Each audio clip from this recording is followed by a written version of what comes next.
muito bom ter você aqui.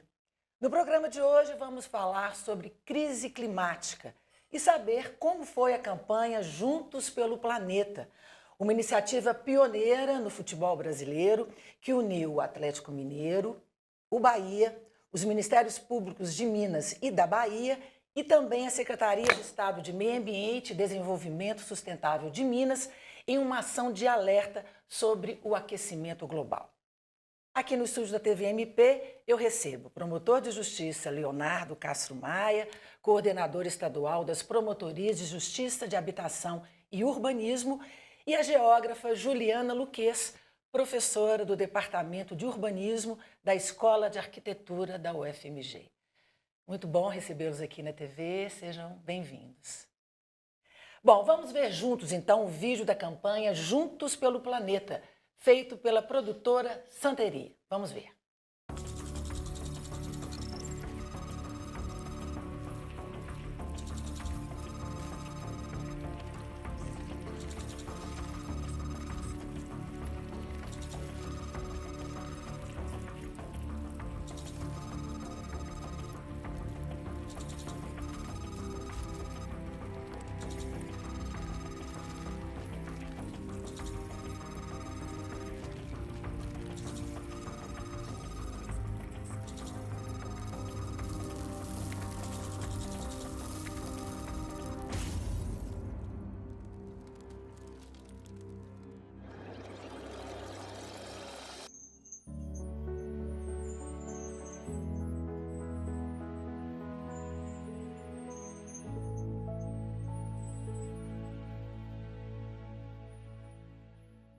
Doutor Leonardo, ainda dá tempo de virar esse jogo?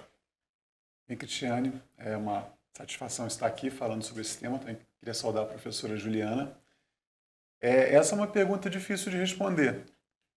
Talvez sim dê tempo de nós virarmos o jogo da conscientização, né? E isso é muito importante para que a gente consiga virar o jogo, né, do aquecimento ou reduzir os efeitos desse aquecimento com medidas de diminuição da emissão dos gases do efeito e também medidas de adaptação. Ainda que o aquecimento ocorra em alguma medida, a gente consiga fazer uma adaptação para convivermos com esses episódios, né, de eventos extremos climáticos, passando por eles, né, ou seja, adquirindo o que se chama resiliência, né, para passar pelos desastres.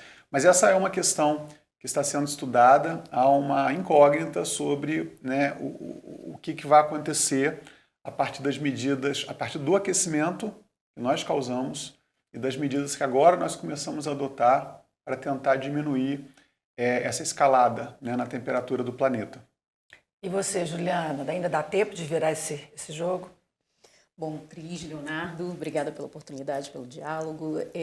Para usar até um jargão do futebol, acredito que mais do que virar o jogo, acho que a gente precisa refazer as regras, né? A gente está muito na banheira, né? E eu acho que a gente precisa ser mais incisivo quando o assunto é o aquecimento global e especialmente o que a gente vem chamando recentemente de emergência climática, né? Eu compartilho da visão de cientistas e estudiosos do clima, que a gente precisa ser muito mais assertivos nas ações do que só nas intenções. Proativos. Né? Proativos, né? E é óbvio que isso exige sim um nível de consciência, né? Mas talvez mais do que isso exija que a gente esteja disposto a fazer certas guinadas que dariam um sentido de mudança profunda e não somente de certos arranjos ou alguns ajustes. Mas são guinadas complicadas, não são fáceis. Sim. E que beiram a escolhas radicais sobre que tipo de sociedade nós somos, nós nos tornamos e que tipo de sociedade nós podemos ser. Então, por isso a insistência em mudanças profundas, não só arranjos, né? Doutor Leonardo, como é que surgiu essa campanha?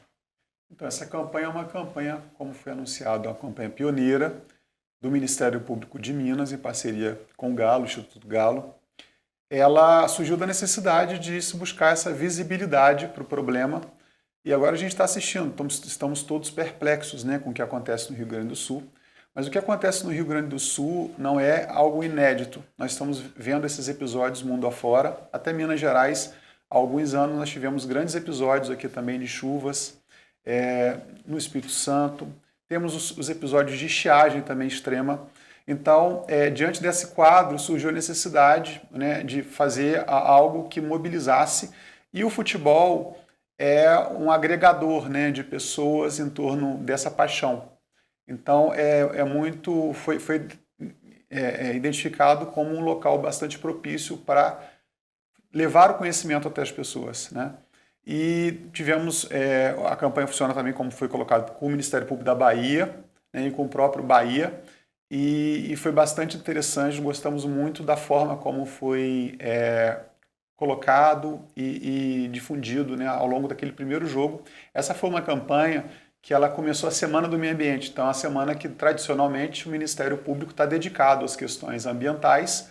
A semana começou no dia 2, foi a data do jogo, né, e o dia 5 é o dia do meio ambiente. Então nós entendemos que, como é um período que a gente sempre procura uma mobilização social, conhecimento sobre as questões ambientais, seria um período adequado para o lançamento dessa campanha, que é uma iniciativa no Ministério Público do nosso Centro de Apoio Operacional do Meio Ambiente, Habitação e Urbanismo, Patrimônio Histórico e Cultural, que é o CAOMA. Doutora Juliana, qual que é a relação entre desastres ambientais que a gente está vivendo e assistindo e a ocupação e o uso dos territórios urbanos?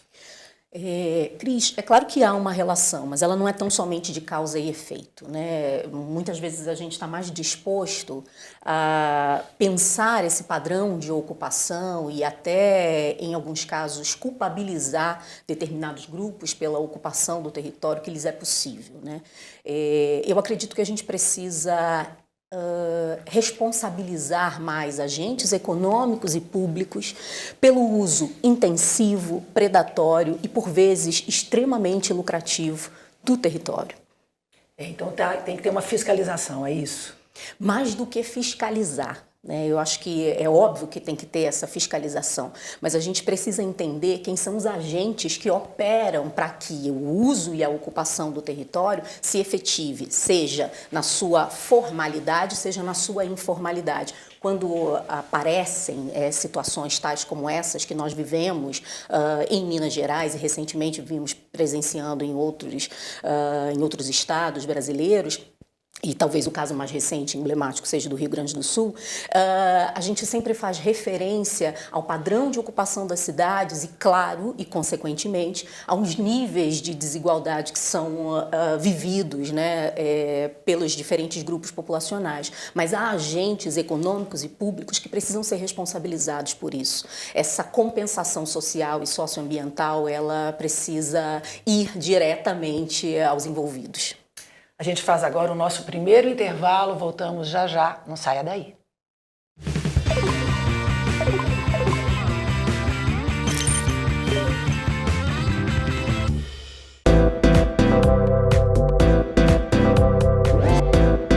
TV MP, em todo lugar, ao seu lado. Realização: Ministério Público de Minas Gerais.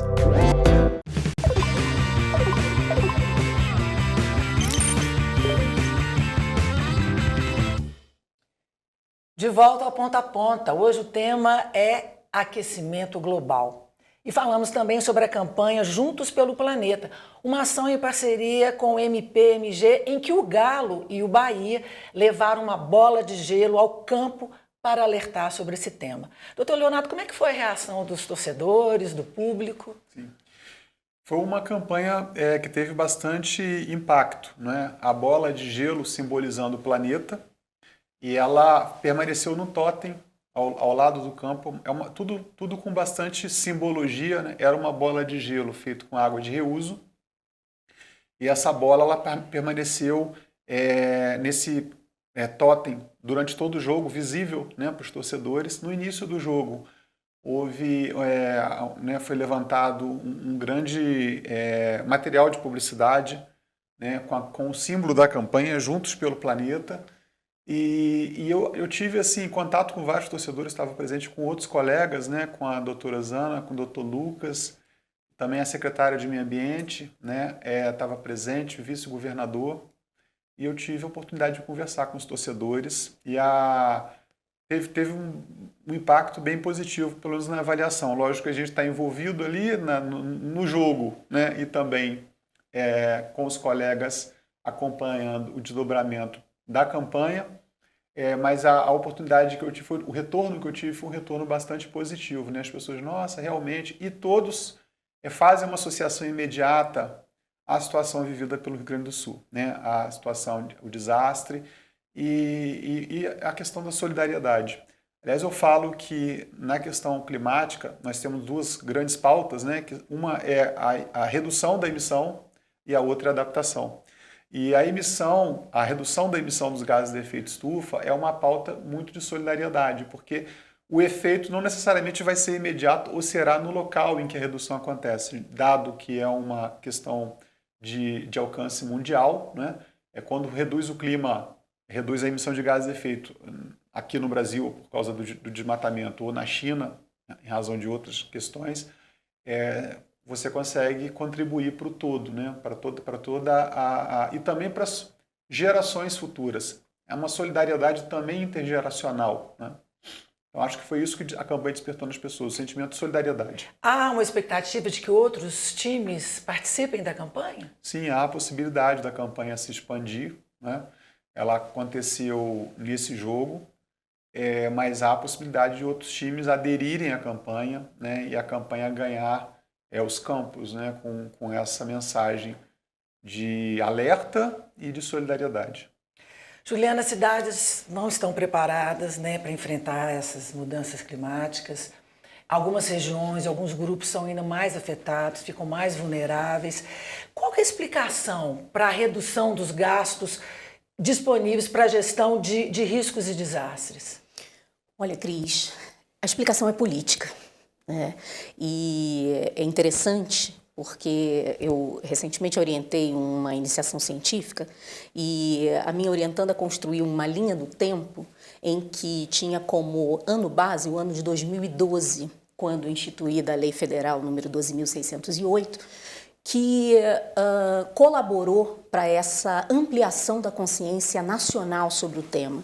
Só que, ao invés de todo esse arcabouço institucional e legal ser aperfeiçoado, capilarizado, ele foi sendo, ao longo do tempo, e diga-se de passagem, um tempo muito curto, né, considerando 2012 ao período atual, ele foi sendo abandonado e até mesmo negligenciado, como já vem aparecendo no caso do Rio Grande do Sul, né, e não somente no caso do Rio Grande do Sul, mas especialmente no caso das grandes cidades, né, em que a Defesa Civil, que é o principal instrumento para esse registro de ocorrências e socorro às emergências, vem sendo, de alguma forma, também sucateado no seu padrão de investimento, mas também sobrecarregados, considerando a ampliação dessas ocorrências, né, a ampliação dos eventos extremos dos últimos 10 anos, da última década, né, e nós temos, paralelamente a isso, um ambiente político que preferiu enxugar, recolher o orçamento não enxergar, público. Né, doutor Leonardo? Não se enxerga, parece, né? Ou não quer ver, né? É pior do que isso, porque existe, já de algum tempo para cá, um movimento de negacionismo. Então não se trata apenas de ignorar, mas se trata de combater, exatamente, negar. E esse negacionismo, ele tem vários graus. A gente está falando muito de diminuir, né, a temperatura, graus, mas a questão do negacionismo, existe aqueles que, inclusive, acreditam que não tem aquecimento. Que há os que acreditam que o aquecimento não é causado pelo ser humano, ou não há contribuição humana, mas há aqueles que sequer acreditam que há algum tipo de mudança ou de acirramento, né, ou de modificação das condições do clima. Bom, e quais seriam, então, as estratégias integradas para tentar mitigar esses problemas? Bom, faço coro ao que o Leonardo acabou de colocar. É imperdoável que a essa altura do campeonato, né, a emergência climática e a crise ecológica esteja sendo tratada como negação. né? Eu acho que a gente precisa avançar muito em estratégias que sejam articuladas e competentes. Logo, esse comportamento negacionista não combina com esse nível de articulação necessário. Claro que tanto do ponto de vista institucional e administrativo, e aí eu falo mais especificamente uma solidariedade, pegando também a palavra que o Leonardo utilizou, em municípios da região metropolitana. É preciso que a gente entenda que a emergência climática é um fenômeno multiescalar e intersetorial. Sem essa consciência, a gente não consegue produzir as respostas necessárias, mesmo que com dificuldades, seja de orçamento, né, seja de ambiente político. A gente precisa que essas respostas sejam multiescalares e intersetoriais. A gente faz agora o nosso último intervalo e voltamos já já.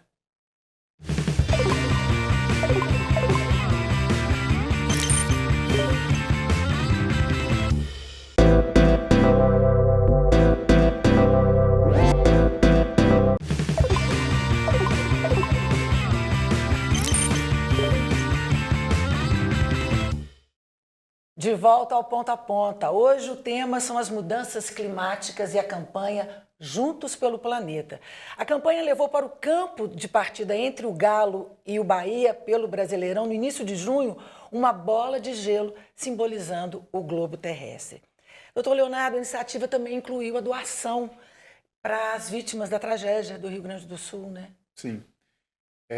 A iniciativa, ela fez com que dos valores de medidas compensatórias por danos ambientais que o Ministério Público normalmente acaba colhendo, né, nos seus acordos, desses valores, R$400 mil fossem destinados para que o Instituto Galo faça aquisição de bens como cobertores e destinação para as vítimas do desastre do Rio Grande do Sul.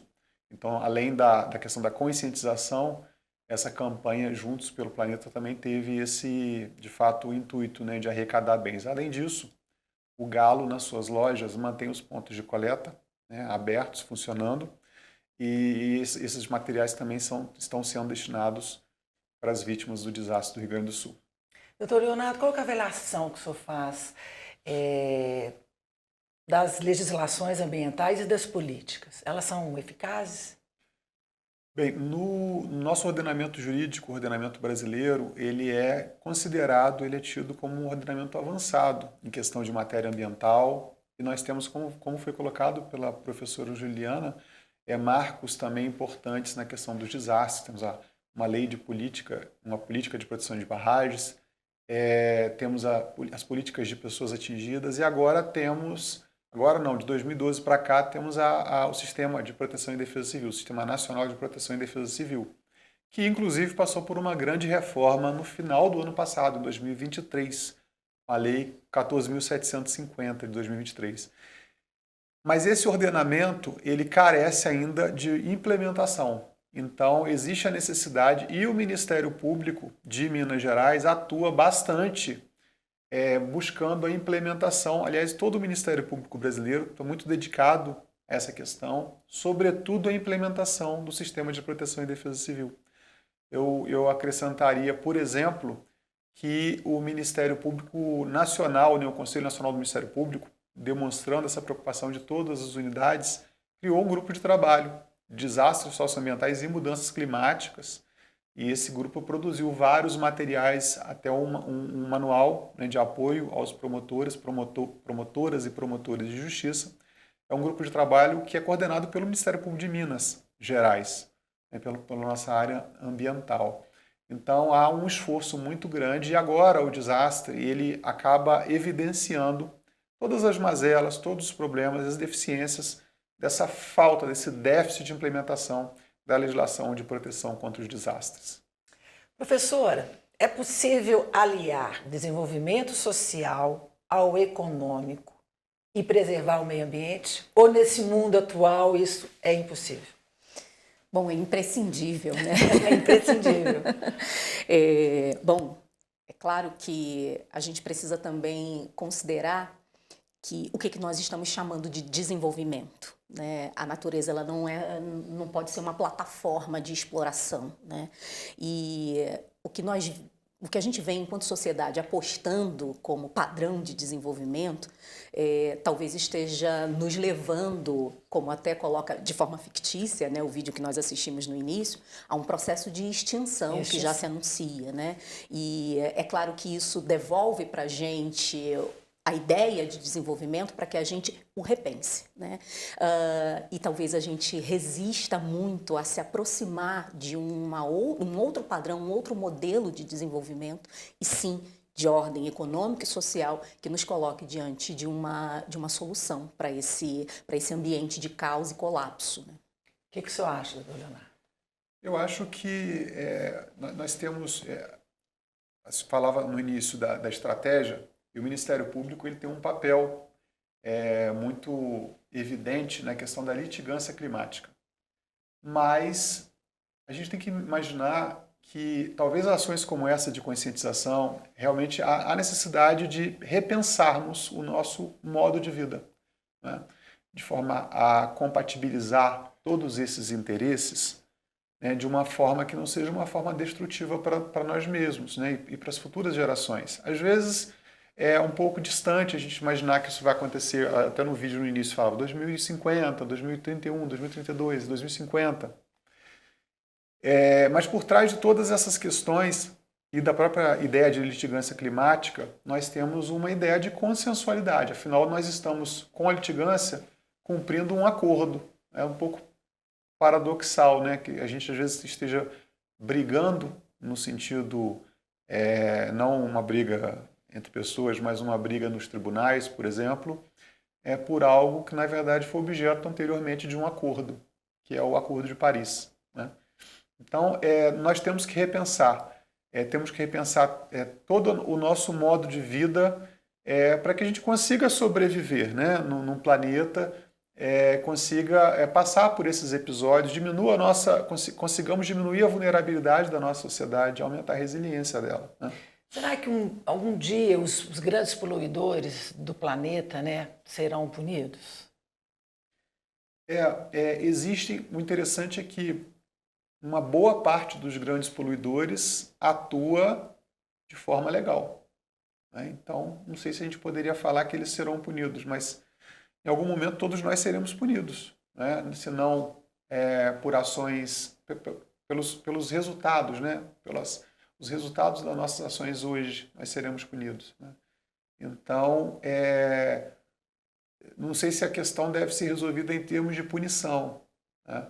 Talvez até realmente uma mudança de paradigma, de incentivo, né? para atuações, né? E que sejam mais adequadas, sustentáveis à realidade que a gente vive.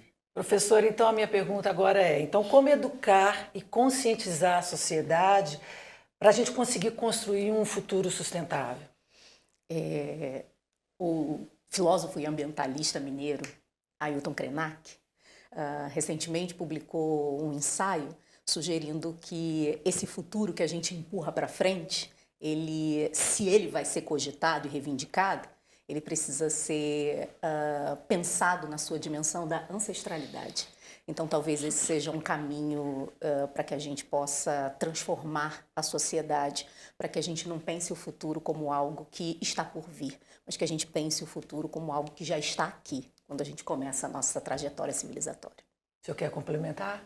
Eu recentemente participei de um evento em que, aliás, foi um evento da Semana do Meio Ambiente, junto, né, fez parte dessas iniciativas, em que um professor ele projetava uma imagem assim, ele pediu que a inteligência artificial projetasse cidades do futuro. Ela projetou uma cidade cheia de arranha-céus e tudo. E aí agora pegando, né, a fala da professora e também, né, a filosofia, né, do filósofo Ailton Krenak, ele falava, olha, não, está tudo errado, não pode ser essa. Essa vai levar para o caos, né? Na verdade, a gente tem que pensar em como era e de fato, o nosso parâmetro é um momento pré-industrial, porque a Revolução Industrial ela causou uma modificação grande no comportamento. Então, mudar o nosso comportamento não é algo impossível, porque nós já fizemos, só que nós fizemos num caminho talvez equivocado. Precisa mudar de uma outra forma, né? É um desafio. Agradeço muito a presença de vocês. Voltem sempre. E agradeço também a sua companhia, a sua audiência. A gente se vê em breve. Tchau.